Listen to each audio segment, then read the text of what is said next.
Então, esse mês de julho, nós vamos estar fazendo algumas aulas informais, que é uma espécie de intervalo entre os vários módulos do curso Fundamentos do Zen. E eu aproveito desses intervalos para tratar de outros assuntos, né? Assuntos que podem ser tratados numa única aula ou em só 2 ou 3 aulas, né? Coisas que podem ser vistos rapidamente, né? Então, hoje, o assunto que eu queria tratar é uma coisa que eu já havia falado uma aula anterior, mas eu acabei perdendo o arquivo daqueles acidentes de computador. Então, eu quero refazer esse tema. Em inglês, tem uma coisa chamada spiritual bypassing, que a melhor tradução que eu consegui para o português ficou atalho espiritual. Mas isso não dá exatamente a mesma imagem. Então, primeiro eu vou explicar o que é um bypass. As imagens que vêm na minha cabeça como norte-americano quando se fala em bypass. Porque é óbvio.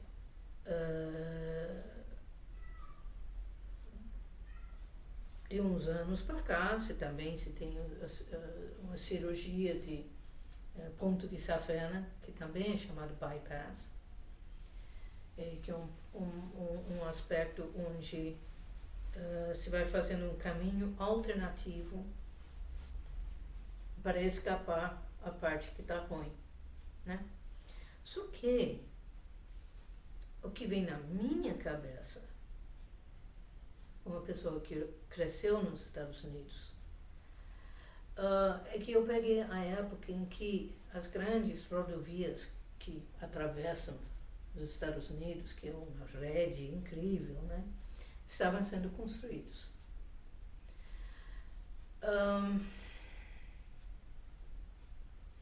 E em como aqui, quando se vai construindo um desses rodovias, antes do rodovia se tinha aquelas estradinhas do interior, todo tortuosos, estreitos, que passavam por esses vilarejos e cidadezinhas, e vilarejos e cidadezinhas, né? E para quem estava com pressa, querendo chegar logo em Rio de Janeiro, por exemplo, ele ficava tornando a paciência, né? Pelas dificuldades da estrada, e 2, porque pegava faróis, sinaleiros lá naqueles vilarejos, né?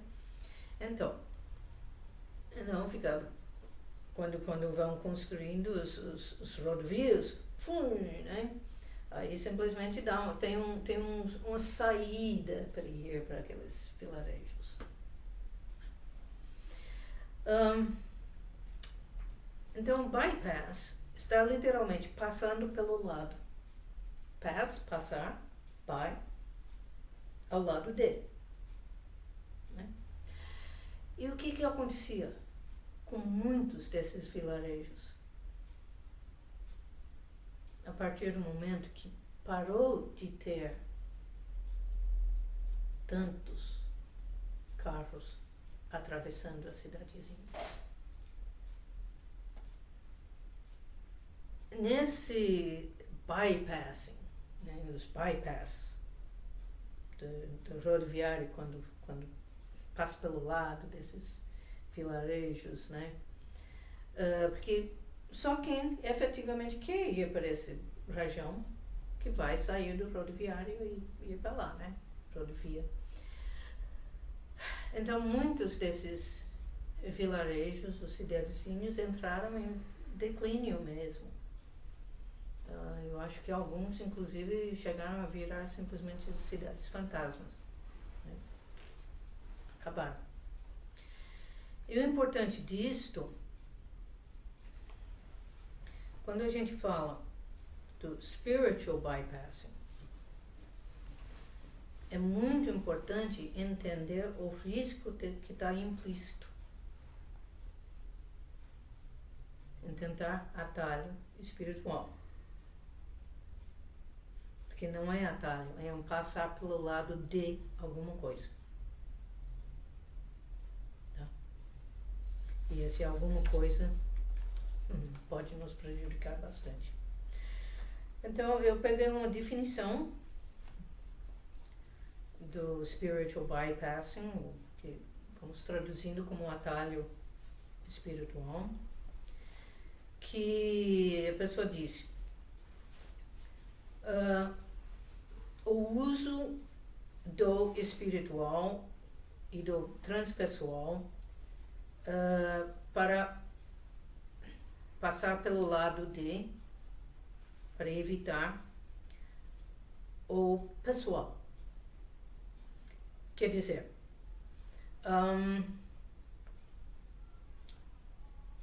falando de ideais de amor incondicional, mas não permitindo que o amor apareça na sua dimensão pessoal, que é bem mais desafiador.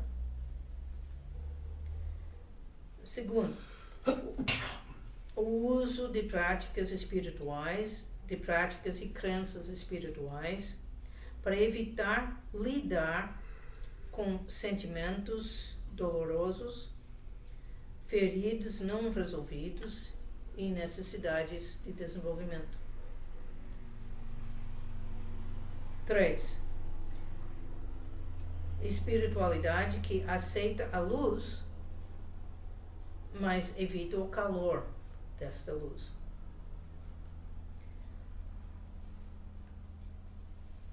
2, 3. Quarto, além de evitar a dor, mas justifica tal evitação. E o quinto é a sombra da espiritualidade. E o atalho espiritual inclui desapego exagerado, detachment, que estamos traduzindo como desapego.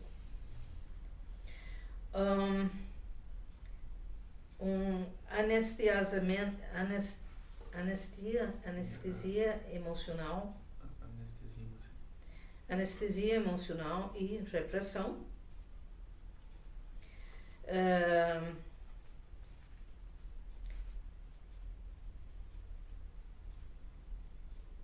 Jogos de excesso de bondade e sem profundidade e autenticidade emocional, excesso de ênfase do positivo, fobia da raiva, então raiva-fobia, então confundindo raiva com agressão e má vontade. Compaixão cega ou excessivamente tolerante.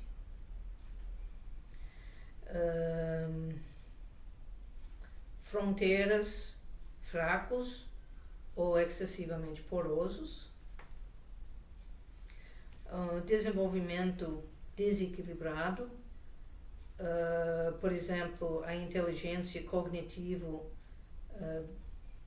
muito mais na frente da inteligência emocional e moral.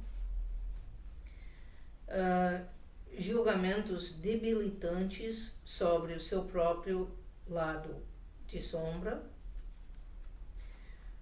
Desvalorização do pessoal em relação ao espiritual.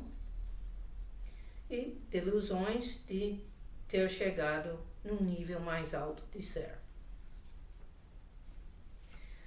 Aí ele define espiritualidade. Ele dá 4 definições. Primeira definição: a espiritualidade descreve o ponto de vista mais profundo na primeira pessoa, dentro da pessoa, intrapsíquica, em relação à segunda pessoa, relacional, e em relação a terceiras pessoas, objetivos. Então, dessas três perspectivas. Então, da perspectiva de primeira pessoa, segunda pessoa e terceira pessoa. Segunda definição. Espiritualidade é uma linha de desenvolvimento que trata as questões últimas de uma pessoa, ou a compreensão da natureza e sentido, significado, finalidade da vida. É uma compreensão do que seja a natureza e finalidade da vida num dado momento durante a extensão da vida da pessoa.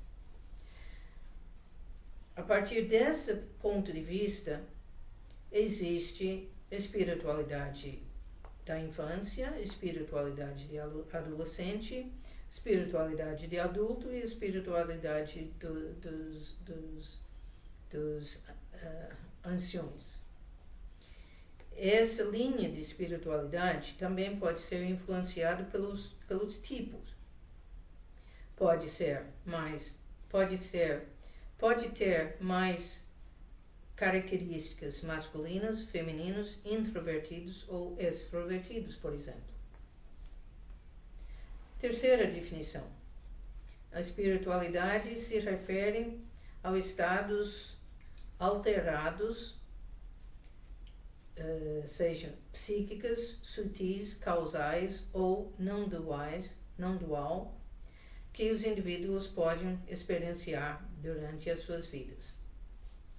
E quarta definição, a espiritualidade é melhor compreendido como a descrição dos insights, das percepções conquistados durante os estágios superiores do desenvolvimento da identidade. Ok? Até aí, alguma pergunta, algum comentário? O comentário que eu tenho é que eu estava lendo sobre aquele... Eu não sei como é que vocês trabalham a dinâmica aqui, mas eu vou comentar. Que era... o filme aquele O Segredo, né? Eu estava lendo qual era a relação daquela lei da atração e estado de state of allowing, né, que eles falam. Em relação ao budismo, que a princípio para mim era a mesma coisa.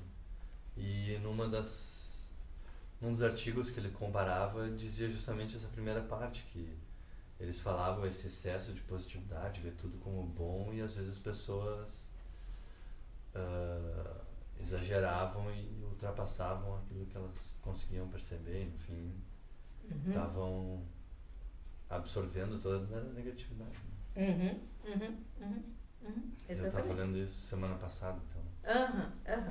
Bom, inicialmente eu diria que o problema desse material, O Segredo, é que corre-se o risco de fortalecer muito mais esse lado do ego condicionado. Eu quero, né? Eu quero isto, eu quero aquilo, então eu conquisto para, né? Eu me organizo para conquistar o que eu quero. Agora, que eu acho muito verdadeiro, existem sim os fenômenos energéticos.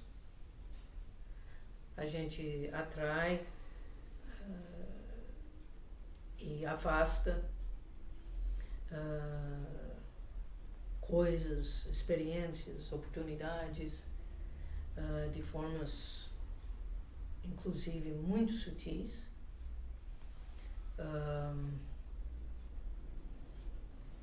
Mas a maneira que o Zen iria trabalhar isso, em primeiro lugar, o Zen nem fala disso. Né? E a maneira de trabalhar com isso seria simplesmente voltando para o centro e deixando essas coisas se resolverem um tanto naturalmente. Agora, na adaptação para o Ocidente, onde as pessoas, onde as culturas são culturas baseadas nas tradições judaico-cristãs,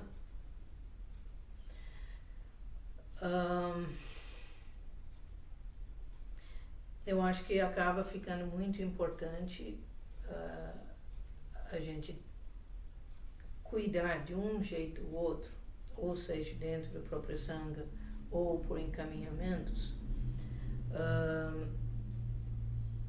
do aspecto puramente psicológico,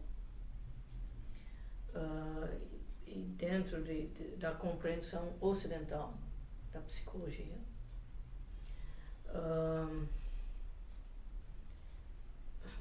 Também como parte para diminuir o spiritual bypassing. Porque tem aspectos onde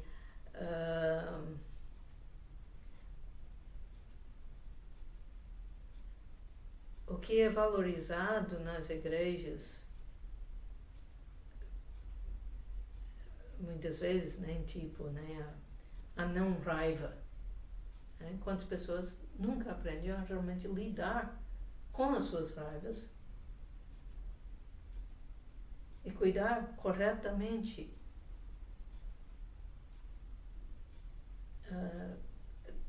das suas raivas para tomar as decisões de ações apropriadas de forma correta, né? Enquanto que, né, nós crescemos com toda essa imagem de santo, né, sempre bondoso, sempre de voz suave, né? E prato cheio para pessoas que aprenderam a reprimir suas raivas, que aprenderam a se deitar e se fazer de capacho. Aí eles chegam num grupo, se esse grupo não está atento tanto para o atalho espiritual quanto para as questões psicológicas, aí vem o preceito nosso: não seja raivoso. Aí a pessoa, eu já estou bem, né? E os outros, mas olha como ele está sempre quieto, ele nunca briga, não discute com ninguém. Então ele ganha um monte de elogios, só que na verdade está reprimido, está uma panela de pressão de raiva reprimida.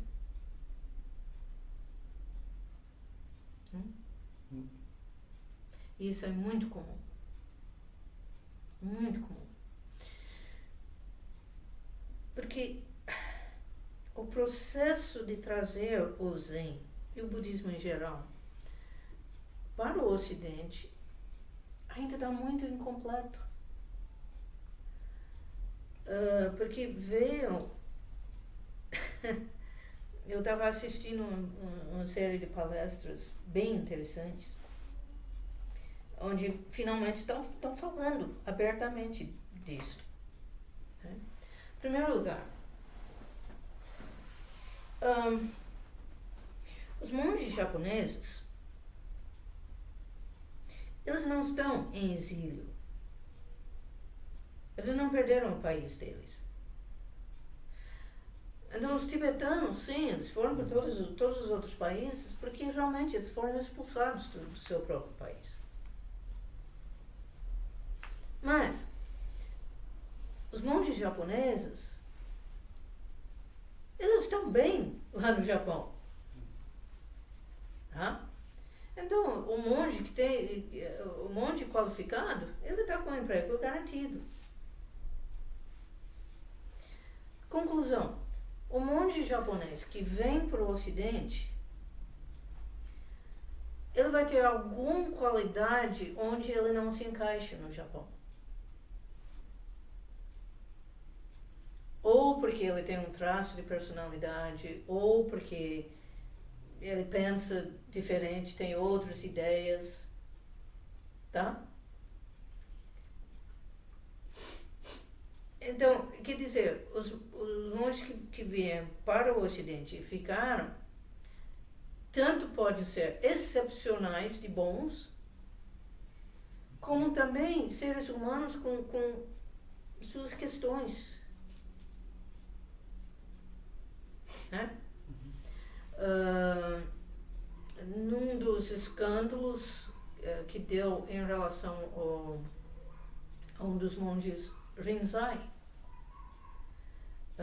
que na verdade, aparentemente, em termos de ensinamento de Dharma verbal e trabalho com koans, aparentemente ele era fantástico. Mas ele era basicamente um pervertido sexual. E a comunidade dele, todos entraram em todo esse relacionamento disfuncional, de negando o problema, e, os homens são homens. Né? Outros, não, mas esse é mente iluminado, esse é sabedoria louco. Né? Então, eles foram justificando, né? Porque simplesmente entraram num relacionamento extremamente disfuncional quando se fala em termos de psicologia. Né? E levou anos para se conseguir realmente botar a coisa em pratos limpos. O chato é que se finalmente botou em pratos limpos quando o coitado está com 104 anos de idade, ou 105. Alguma coisa absurda assim. Então, quer dizer, anos e anos e anos e anos e anos, e ele abusando das meninas, das mulheres. E as mulheres sendo desqualificadas. Né? Porque os homens da sanga, vai ver que você que provocou ele. Né? Essas respostas típicas que vêm tantas vezes, né? Nessas situações, né? Aí a coisa é que se descobre que ele foi envolvido num escândalo financeiro no Japão. Parece que ele até que passou um tempinho na cadeia. Parece que levou o processo. Então dá um pouquinho de cheiro de será que mandaram ele para os Estados Unidos para, né? Um pouco como a Igreja Católica, né? Os problemáticos vai mandando para outra cidade. Não sei. Aí eu estou só relatando as informações que vêm nas discussões nos grupos na internet, né? Porque está se olhando muito por que vem acontecendo nos Estados Unidos tantos escândalos. Será que é só problema de um ou outro ruim? Ou será que é um problema sistêmico, um problema no modelo como está atualmente? Né? E realmente estão chegando a ideia que, não, olhe bem, chega um professor, ele pode ser o melhor professor do mundo, mas ele chega na época dos hippies, da cultura das drogas, da cultura do sexo livre, e um professor só consegue ensinar para um aluno aquilo que o aluno aceita aprender. E mesmo assim não impede que depois o aluno vai sair dando uma outra versão daqueles ensinamentos. Então eles estão levantando as análises, né, sobre Sim, houve excesso de idealização, então é um mestre iluminado, então bota num pedestal como um deus, e atitudes que, o japonês tem um lado muito mais pragmático, quase cínico, né?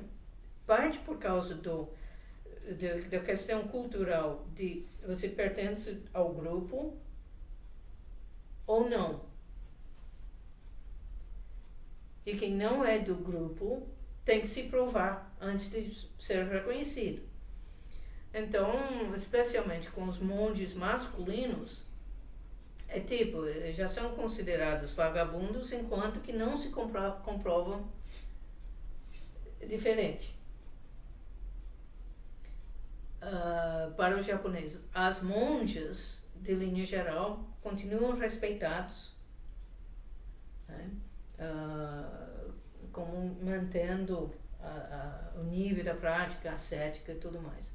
Mas os monges, porque já passaram tantas vezes, onde aconteciam as coisas que não deviam ter acontecido, porque é ser humano. Um monge é ser humano. Primeiro, ele é ser humano, produto da sua própria cultura. Depois ele vira monge, e como monge, talvez ele se ilumina e transforma algumas das coisas, mas talvez ele não chegue a transformar tudo, né? Mas, quer dizer, a cultura japonesa, a cultura tibetana, eles são muito mais pragmáticos, enquanto que eu não sei se para o ocidental está tanto nas nossas necessidades de um papai, né, figura de pai, né, que vem também da tradição judaica cristã, né? Então que nós queremos poder idealizar também os nossos monges. Eu levo isto, e isso vira problema para mim. Eu não quero ser colocado em pedestal. Para nós, no Zen, nós não temos a prática de guru, como tem no tibetano, e a nossa meta, bom, vocês vão ver no Saikawa Roshi, quem não souber que ele é um grande Roshi, vai achar que ele é qualquer um lá no templo.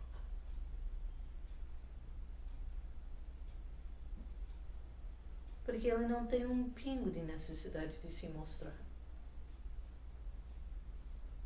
Então,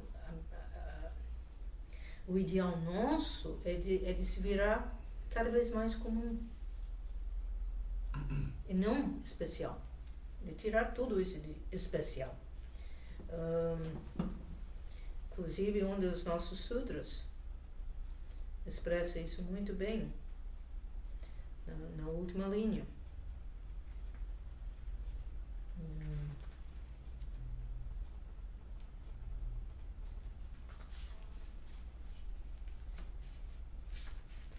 Esse é no Samadhi do Espelho Precioso, Hokkyo Zanmai. Em segredo e misteriosamente, agindo como um tolo, atuando como um bobo, apenas o capaz de herdá-lo é chamado de mestre entre os mestres. Então, de se libertar tanto das necessidades de se mostrar, de ser importante, de ser diferente, que pode até ser taxado de bobo, de tolo, né? Mas aí o ocidental quer que o monge seja superior. Aí a coisa complica, né? E fica complicado, porque se o monge, mesmo sutilmente, aceita entrar no papel superior, já está estragando o monge. Mas, ao mesmo tempo,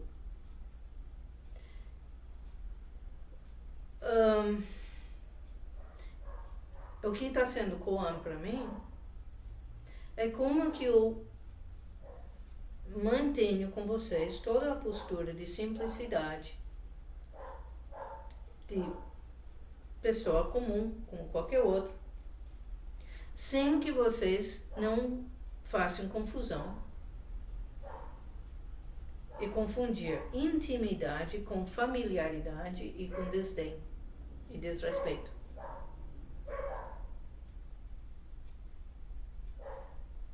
Porque sou igual e não sou igual. É muito sutil.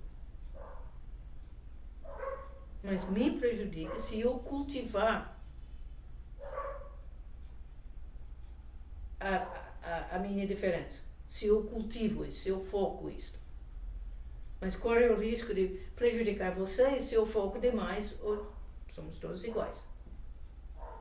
Né? Então é complicado. Então dá para compreender ter dado tanta confusão nos Estados Unidos. Mas então até hoje está se analisando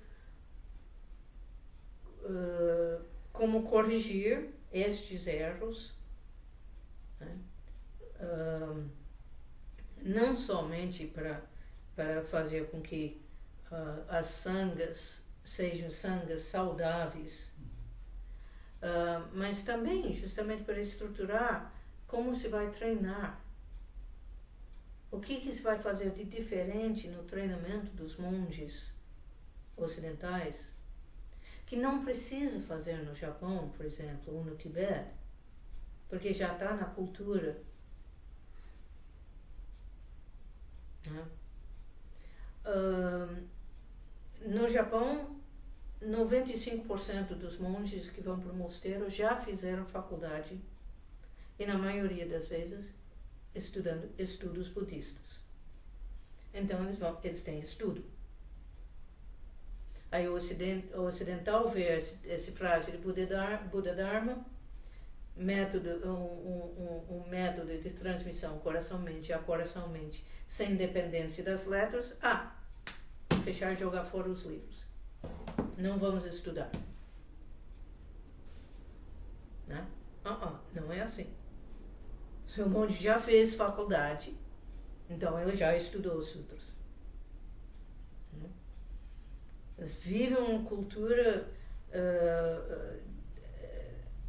onde a própria cultura, os valores culturais japoneses, está muito influenciado pelos valores budistas. Dificilmente o Dalai Lama ficou espantado quando ele entendeu o problema de falta de autoestima do ocidental. Como o ocidental aprende a se considerar um lixo. Porque para o país budista isso é inimaginável.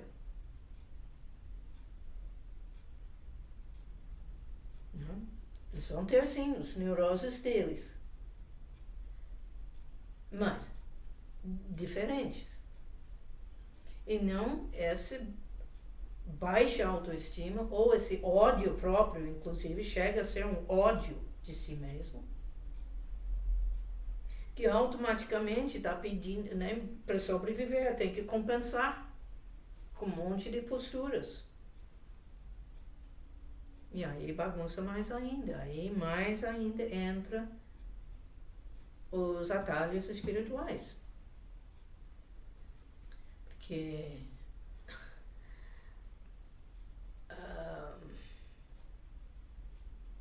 não é gostoso ter que entrar em contato e olhar para esses aspectos de autorrejeição, de ódio de si mesmo. Mas está lá em quase todo o ocidental.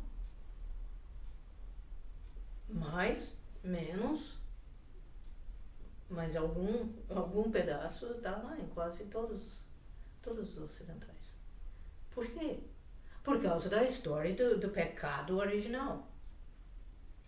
Eu adorei o final daquele filme, como é que é? Irmão Sol, Irmão Lua, do São Francisco de Assis, né? A frase final que eu me lembro era: nós falamos tanto do pecado original que esquecemos da inocência original. Então, de certa forma, eu diria que o budismo, não que a gente não fala das kleshas, falamos. Os kleshas são vamos dizer, os neuroses. Né? Só que neuroses bem mais sutis. Né? Os neuroses aparentes, mas também os neuroses hipersutis. Mas, de certa forma, o budismo, muitos textos mais antigos, ocidentais, ficam falando do budismo como se fosse uma religião extremamente pessimista. Né? Porque ele fala a vida é insatisfatoriedade, que geralmente é traduzido como sofrimento. Né? Ele fala das kleshas, mas é uma religião que não trabalha com culpa, e não trabalha com pecado, não trabalha com o conceito de pecado. Ele fala aquela ação que gera sofrimento para si mesmo ou para o outro ser. Esse ser pode ser animal, pode ser a própria terra, pode ser outro ser humano. É considerado uma ação inábil, que faltou habilidade. Faltou habilidade por causa da ignorância. A ignorância que seria o não saber mesmo, está faltando informação, ou, pior ainda, está com informação falsa. E acreditando naquela informação falsa. Tá? E a ignorância se manifesta ou através da aversão, eu não quero, ou através do apego, eu quero. Né? Então, nós falamos do problema de ignorância e não de pecado. Tá? Então, não vamos ter o pecado original. Mas se estamos falando de ignorância, estamos falando também da possibilidade de suprir, de aprender. Né? Que não estamos condenados. Então, é uma religião que está sempre falando do potencial de aprender e de sair dessa ignorância. Né?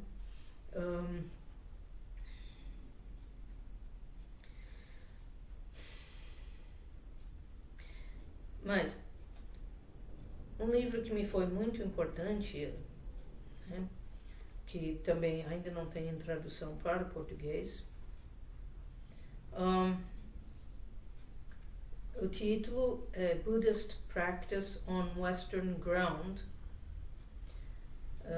prática budista nas terras ocidentais, né, e reconciliamento dos ideais ocidentais e a psicologia ocidental.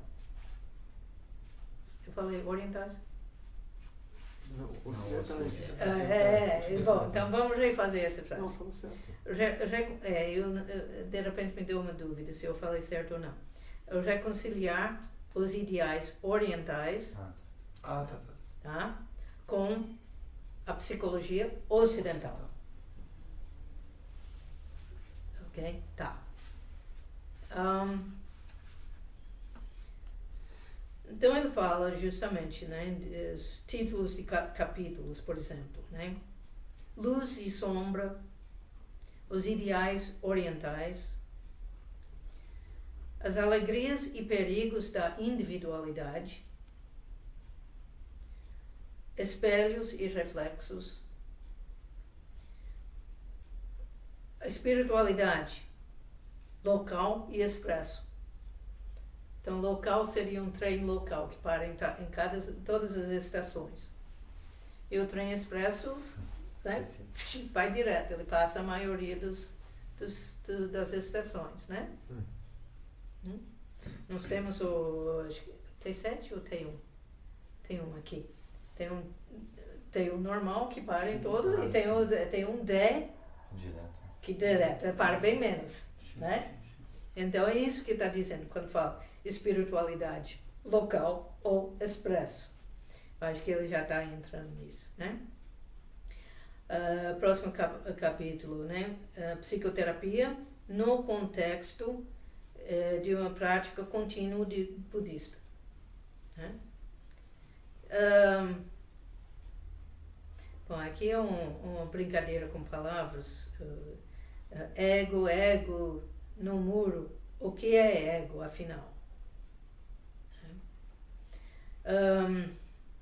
Raiva. Abandone-a ou a expressa. Um caminho do meio sobre a raiva. Amor incorporado. Apego oriental e ocidental. Abordagens tradicionais ao desapego, tornando o desapego real. Presença e ausência na vida e na prática. Prática, performance, atuação e descobrindo as nossas próprias vidas, as nossas próprias vozes, né? Então, só pelos títulos dos capítulos dá para ter um pouquinho de ideia sobre o que ele está tratando aqui, né? Mas, por exemplo, aqui, bonitinho. Existem 4 más interpretações comuns ao chamado de abandonar o ego. 1. Desistir de assertividade.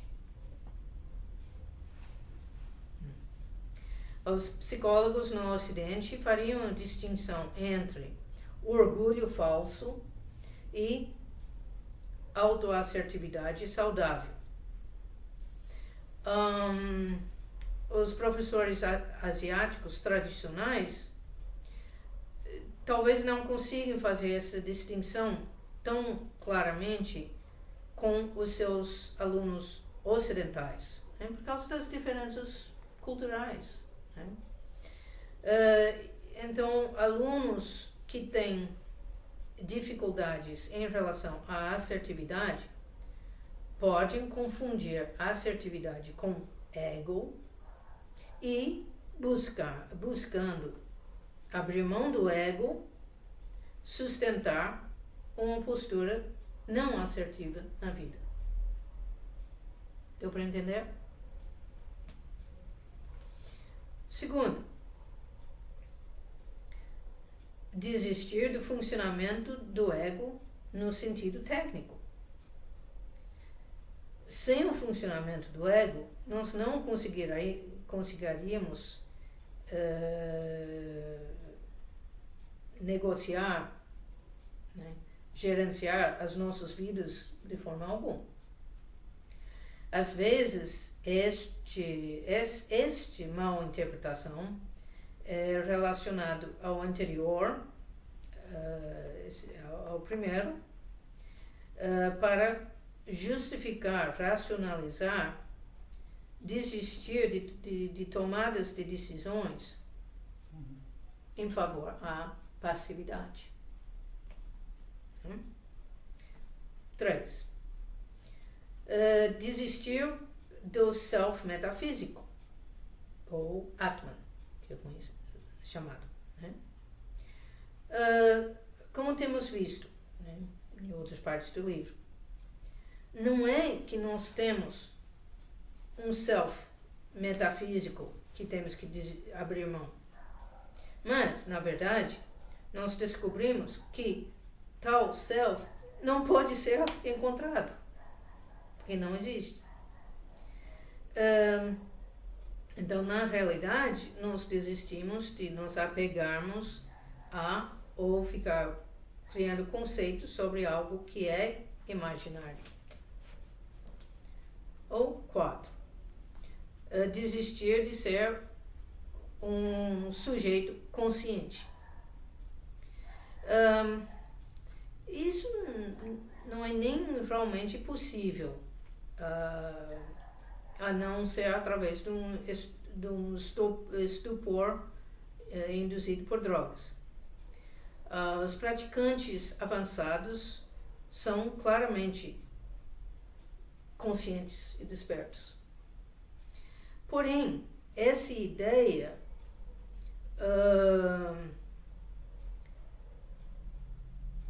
junto com os primeiros 2 más interpretações, que eram desistir da autoassertividade, desistir do funcionamento do ego, pode ser assimilados como de justificar withdrawal, alienação, né? Então, só onde abrir, né? Tá explicando só na questão em relação ao ego, né? Porque a gente está sempre ouvindo, né? Nos libertarmos do ego. Por isso que eu falo de ego condicionado, porque eu estou querendo distinguir do que é que estamos querendo nos libertar, porque não é do ego próprio funcional. Né? O ego funcional, sim, nós queremos colocar no lugar certo, no papel certo, mas não queremos nos libertar dele. Nós precisamos muito dele, né? Às vezes rola lá na internet a imagem falando que atribuindo a Suzuki Roshi, um aluno perguntou o quanto do ego precisamos abandonar, né? E ele responde: precisa manter o suficiente para não se confundir com os ônibus. Né? Então, o ego funcional precisamos manter. Nós caímos em muitas dificuldades, às vezes, justamente porque as traduções são falhas e difíceis. Porque mesmo que o dicionário possa dizer que X numa língua corresponde a na outra língua,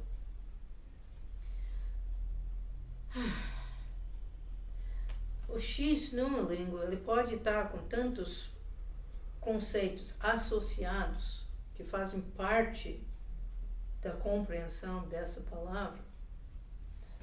E pode ser que esse A, desse outra língua, tem algumas associações em comum, mas outras associações totalmente diferentes. Que no fim das contas dão um sentido, um valor, né, totalmente diferente a esse A, que supostamente pelo dicionário é a melhor tradução possível do X. Né? Então, com esses termos, né, ego e sofrimento, dukkha, né, que popularizou como sendo sofrimento, né? E o professor Monteiro vem claramente, não, é melhor traduzir como insatisfatoriedade. Mas essa palavra não existe. Bom, paciência, vamos inventar. Está gramaticalmente correto, Então, né? E quando eu falo insatisfatoriedade, você já cria uma imagem. Né?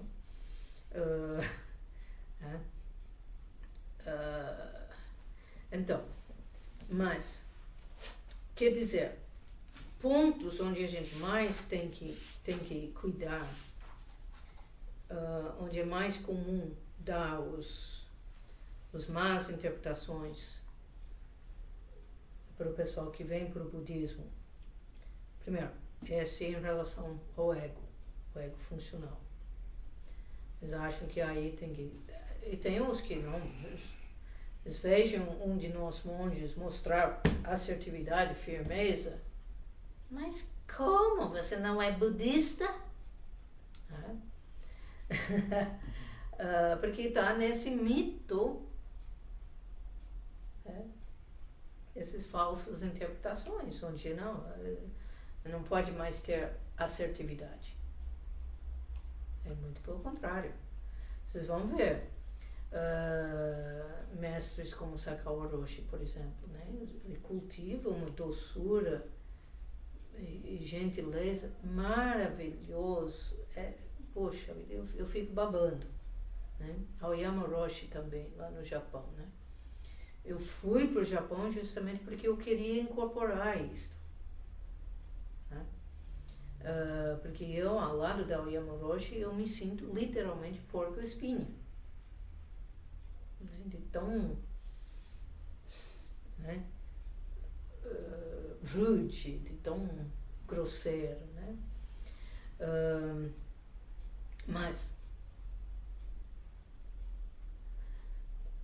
vê na hora que com um discípulo em treinamento, a hora que eles vejam necessidade de botar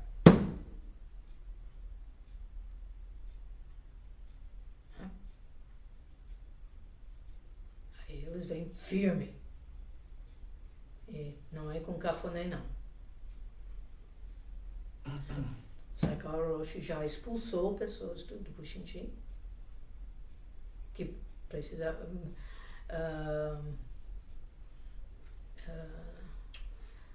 Um foi expulso para sempre, uma pessoa que eu sei. Outro foi expulso de um sesshin, porque estava quebrando as regras do sesshin. Né? E incondicionalmente, não tinha discussão, não tinha negociação. Né? Então, ter essa doçura e essa gentileza não significa que tem que abrir mão e ficar um fraquinho, um bobinho, né? Um bobinho de verdade. Né? Não sei se eu estou transmitindo claramente a ideia, né? Bom, segundo ponto, raiva. O que fazer com raiva? Né?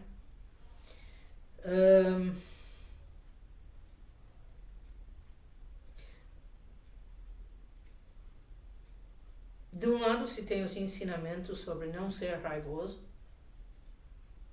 mas olha a tradução, o que estão falando. Estão falando não ser raivoso. Não está dizendo nunca sinta raiva. Não ser raivoso. Não cultiva a raiva.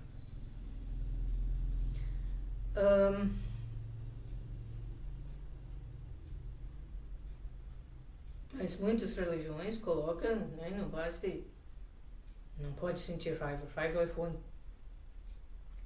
Aí veio a psicologia ocidental, de repente, não, tem que expressar tudo, bota tudo para fora, bota tudo para fora. Não pode ficar segurando, não. Bom, para o budismo isso também não está certo. Porque simplesmente botar tudo para fora, em qualquer momento, você está cultivando esses caminhos mentais, dando mais vida para elas.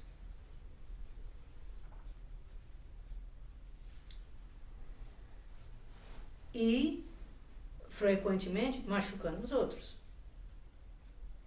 Porque não está num momento de consideração pelo outro. Está focando a sua própria raiva. Pô, tô com raiva, você vai viver... Né? Vai vomitando em cima do outro. Né?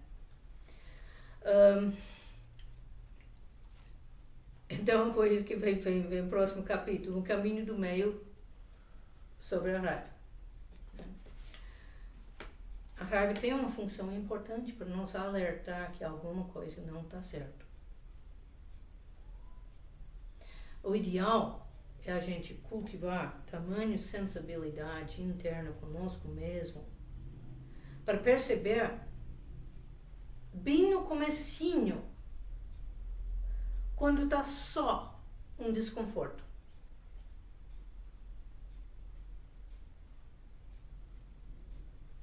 Tá? Quando está só um desconforto. Que não começou a tomar as colorações de irritação.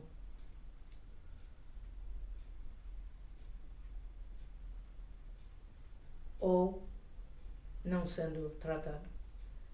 Vai crescendo para raiva, que não sendo tratado vai crescendo para ira. Entendeu? Porque a raiva é aversão. Né? Então, se a gente consiga começar a aprender a perceber a aversão lá no comecinho, a gente tem equilíbrio para o que eu faço a respeito. Enquanto que quando a gente já chegou na ira, a gente está estourando e fazendo 1000 bobagens. Tá certo? Então, vamos aprender a ouvir e a acolher e reconhecer e assumir e não ter medo de nossas raivas.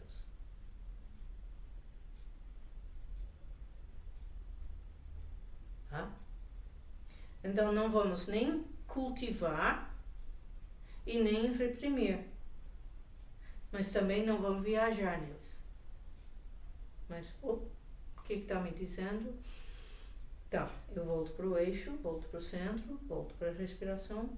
Agora, o que eu faço a respeito da situação que está me causando esse sentimento? Tá certo? Só que vem a pessoa toda condicionada, super passividade, né? Jogo de bonzinho dos melhores, não discute nada, não briga com ninguém.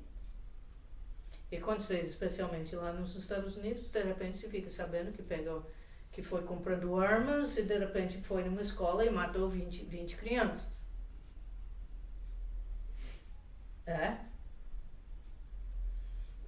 Só que muitas vezes essa pessoa passiva, com seu jogo de bonzinho, é considerada um santo quando chega nas igrejas. Quando a máscara é muito boa,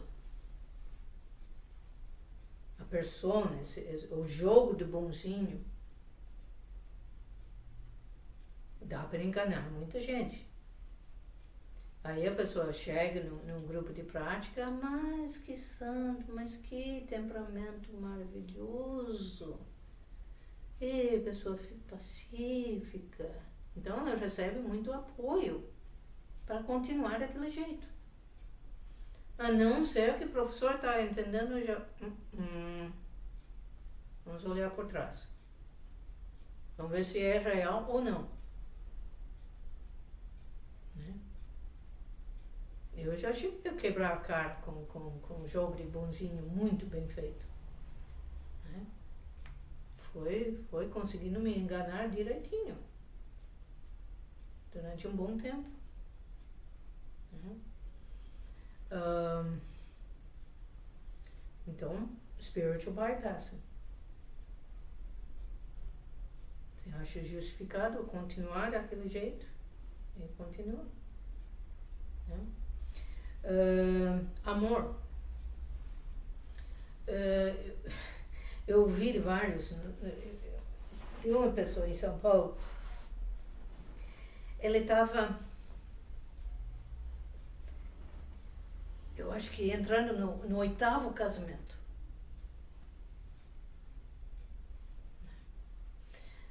Aí eles falam, desapego, impermanência. Né? Nunca é incapacidade de se relacionar corretamente com os outros.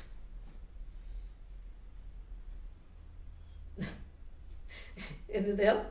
Aí vem o chavões, o desapego, impermanência, blá blá blá, blá blá blá, tá tudo justificado.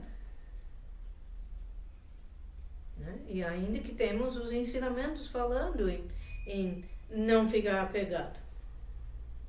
Aí eles vão interpretando, isso significa não amar. Não amar seu namorado, sua esposa. Não está dizendo não amar. Está dizendo não amar de forma possessiva. Vai descobrir o que é o verdadeiro amor. Um amor que está dando total liberdade para o outro, que quer, acima de tudo, o bem-estar do outro.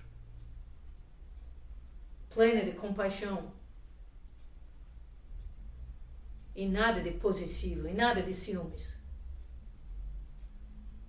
Se está com ciúmes é porque está possessivo. E o amor possessivo, sim, isso é apego. Está grudado, grude.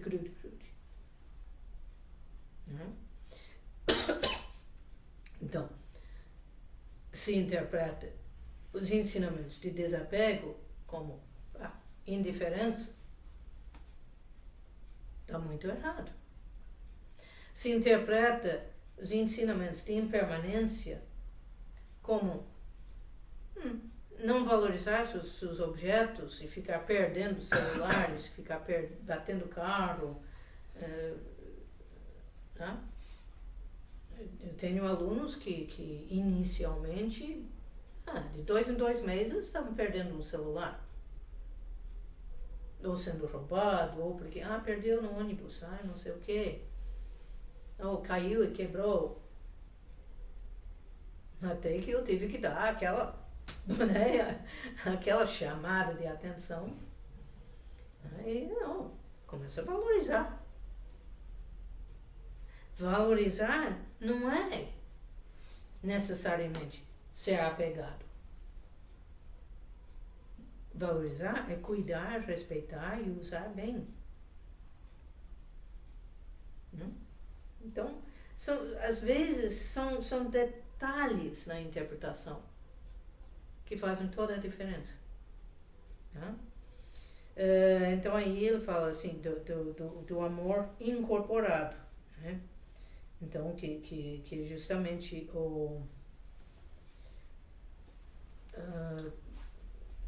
tem as pessoas que têm dificuldade com os relacionamentos, né? Como esse do 8º casamento. Mas com certeza jura que compaixão, amor a toda a humanidade, né? Mas é tudo num nível abstrato, mas na hora do dia a dia, cadê? E para a gente interessa ver como que está no dia a dia. Se não está bem no dia a dia, o abstrato nunca vai funcionar.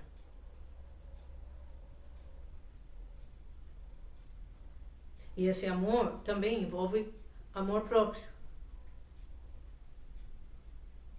Amor de si mesmo. Respeito de si mesmo também.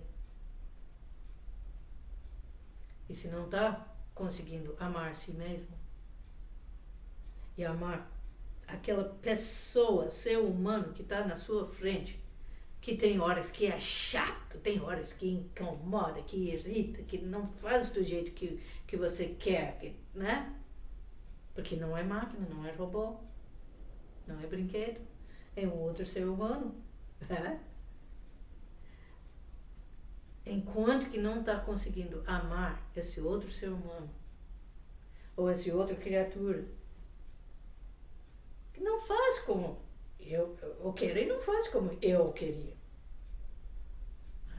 Eu por mim, eu queria ele bem diferente, né? Eu queria um gato que gostava de colo, né, que gostava de carinho, e ele, né, muito independente.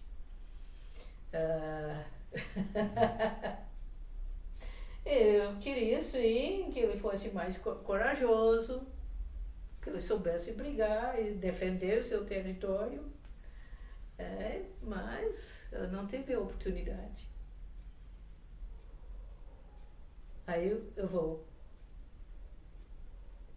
resolver aqui desapego, ou eu vou continuar amando ele mesmo assim.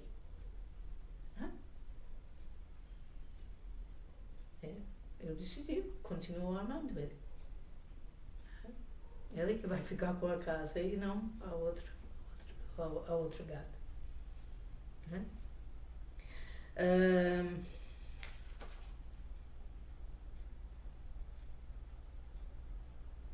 Bom, basicamente esses são os pontos principais, né, que nós temos que observar na parte do atalho espiritual. Então eu gostaria de abrir para os comentários, perguntas, debate, né, experiências.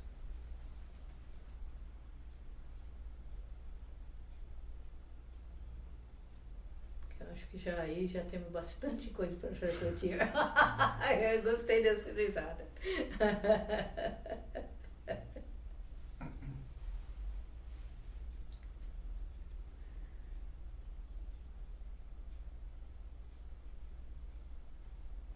À medida que você ia falando, eu ia colocando nas caixinhas que já estavam abertas. Oh, muito bem. Que bom que já estavam abertos. Eu estava começando a olhar. Eu estava preenchendo as experiências e botando ali os nomes. Né? Porque também ele acertou com o psicólogo, com quem está dando afinidade excelente. Então, já está 3 anos, mas está super bem. Então eu acredito que isso mesmo. Sim, hoje mesmo é nas quintas-feiras, né, minha psicóloga. Então, muitas coisas que a gente falou, não, nem o contrário, na verdade. Algumas coisas que tu falou, a gente focou bastante hoje, né? Porque tu falou muita coisa e a gente fala pouco, né? Assim, geralmente o assunto... Sim. Mas era nessa questão do controle, né? Que está ligado ao apego, né? Então, se a pessoa não está naquela maneira como tu quer, gera um monte de coisa. Gera raiva, gera falta de amor, gera tudo isso, né? Que o controle tenta... Isso, exatamente. Exatamente. Aí outros vão interpretar, abrindo mão do controle, que também é parte dos ensinamentos nossos, né? Parece que significa que vai ficar simplesmente à deriva, passivo, né? Tem um termo em português, não está me vindo ideia, o termo, mas simplesmente, Maria vai com os outros, né? Sim. Qualquer coisa tá bom, né? Porque sim, o budismo está sempre falando de não discriminação. Esse é ótimo, né? Não discriminação, né? Então, tem os que pegam os ensinamentos de não discriminação para resolver simplesmente ficar sem qualquer posição, sem qualquer ideia, sem qualquer iniciativa. Também não é aí. Né? Querer controlar o outro, isso não tá nem na psicologia ocidental e nem no budismo, né? Né? Como estar com a pessoa, dando total liberdade para a pessoa, a aceitação da pessoa do jeito que é, neste momento, sem estar cultivando expectativas que ela tem que ser diferente.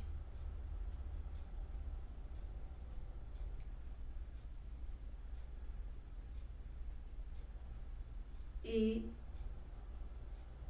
por estar tendo essa postura de respeito e tudo mais, sabendo que ela está junto com a gente porque quer estar junto com a gente, de livre e espontânea verdade. E nunca porque foi manipulado de alguma forma ou outra. Porque quando tentamos controlar, tentamos manipular a pessoa. Seja por culpa, seja por medo, seja por... Né, mil maneiras de tentar manipular os outros, né? É isso aí, né? A Monja Coen conta a história que quando ela ainda estava em Los Angeles, né? Ela estava num retiro e falaram sobre não discriminação e ela resolveu, então, amanhã eu vou praticar a não discriminação o dia todo.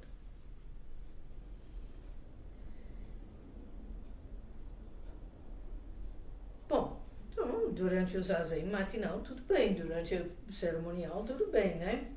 Aí chegou no café da manhã. E chegou uma bandeja com 6 tipos de pães diferentes. Tem que escolher um. Tem que escolher um tipo. Escolher um e deixar os outros tipos é discriminação.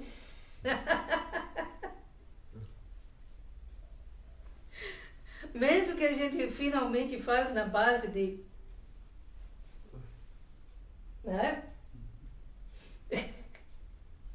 Está escolhendo um e deixando os outros. Né?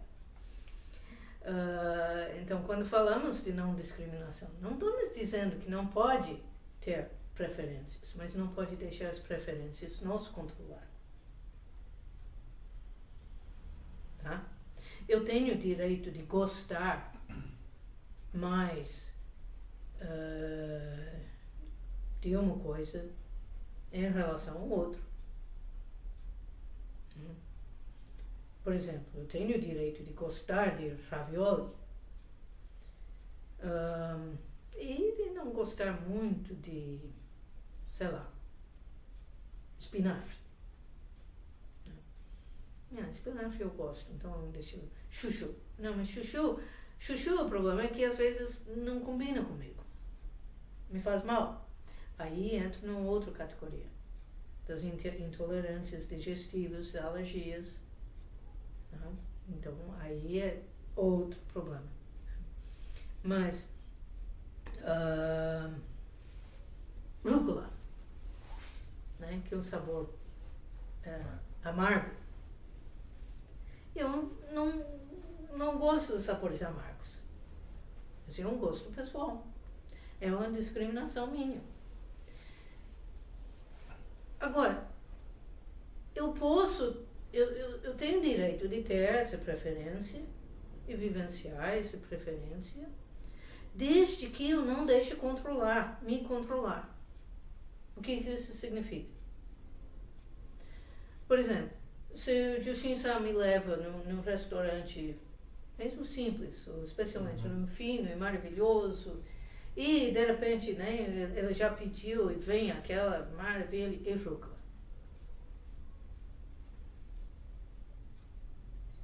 Aí não é conveniente, não é correto, não é apropriado. Eu simplesmente, eu não gosto de rúcula. Entendeu? Eu recebo de coração aberto aquilo que foi dado de coração aberto. Enquanto que não tem problema de intolerâncias digestivas e alergias, eu não rejeito simplesmente porque não é da minha preferido.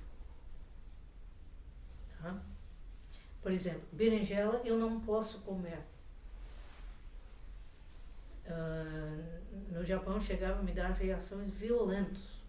Então, eu não sei se fica só ao nível de intolerância digestiva,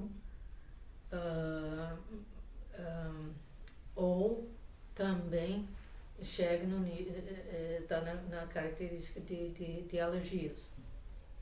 Qual é a diferença dos dois? Alergia, o corpo produz histaminas. O corpo está interpretando como uma agressão e produz as histaminas. A intolerância digestiva está faltando enzima que consiga digerir aquilo. Né? É muito comum pessoa que não pode tomar leite, por exemplo, né? Porque não consegue digerir lactose. E muitas vezes, se ela tenta tomar leite, fica com diarreia, né? Para mim, o problema era enxaquecas,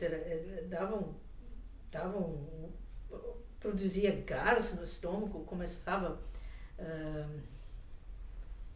a rotar e logo em seguida começava a enxaqueca e acabava o dia. Eu não fazia mais nada aquele dia, exceto vomitar e passar mal e doer. E, putz, né? Eu espero nunca mais ter aquelas dores de cabeça. Então, nessas horas, sim, se não sabendo, ele havia encomendado um prato muito especial de berinjela, né? Consequentemente, por exemplo, no grupo de diálogo interreligioso, estamos começando a fazer os nossos almoços. Nós temos um almoço de trabalho todo mês, onde encontramos e falamos dos assuntos que estão em pauta, né? E esse ano nós começamos fazendo os almoços nos locais de cada um. Então já fomos no salão paroquial da igreja anglicana, já fomos no grupo de afro-brasileiro, no terreiro deles, né? Agosto vamos na casa paroquial de uma das igrejas católicas, né? E assim que eu consegui combinar com as pessoas para cozinhar, porque é segundas-feiras, né? Nós vamos marcar aqui, né? Então, aí, o que eu faço? Eu já mandei a lista. Eu tenho que tomar cuidado com esses pratos. Porque o primeiro foi justamente do grupo afro-brasileiro. Eu falei, começa com alguns desses pratos, alguns desses. Então eu me desculpe, mas tem coisa que me faz mal mesmo. E eles não, mas claro, avisa. Mas isso a gente tem que tomar muito cuidado e ser muito honesto entre esse me faz mal, esse é difícil para mim, ou tem coisa onde eu chego num ponto onde eu fico com medo de experimentar coisas diferentes, porque eu já tomei tanto surpresa desagradável, passando mal depois, né? Ou o simples, eu não gosto de sabor amargo, mas o sabor amargo não me faz mal. Então não tenho desculpa. Tá bem claro esse detalhe?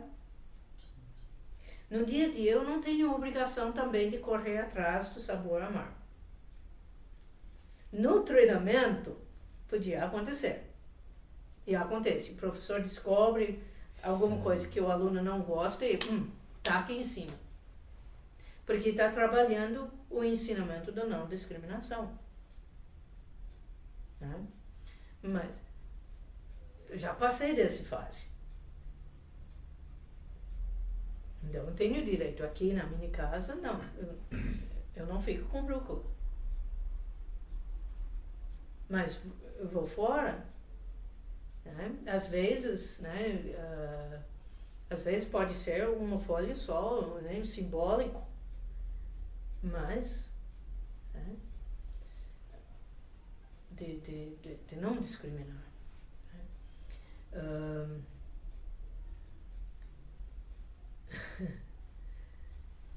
Então, novamente, né, onde está o verdadeiro ponto da prática?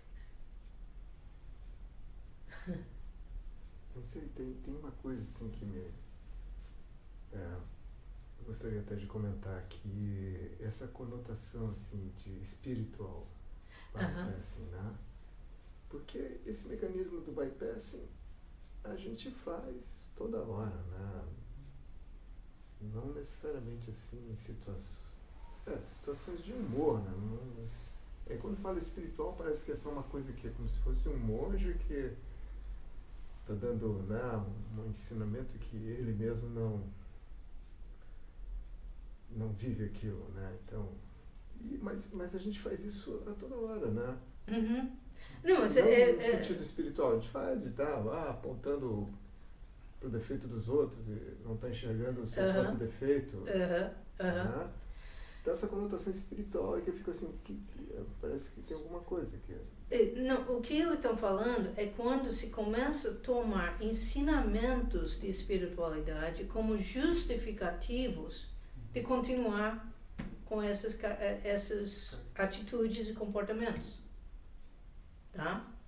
Porque é justamente pegar a impermanência para justificar e achar que não precisa fazer nenhum trabalho interno com o fato de que de 3 em 3 meses está perdendo um celular. Né? Aquele desapego. Mas é isso. Eu estou tentando só simplificar a coisa assim. Mas de alguma maneira a gente faz isso em várias situações, não necessariamente nessas questões de aprendizado. Isso.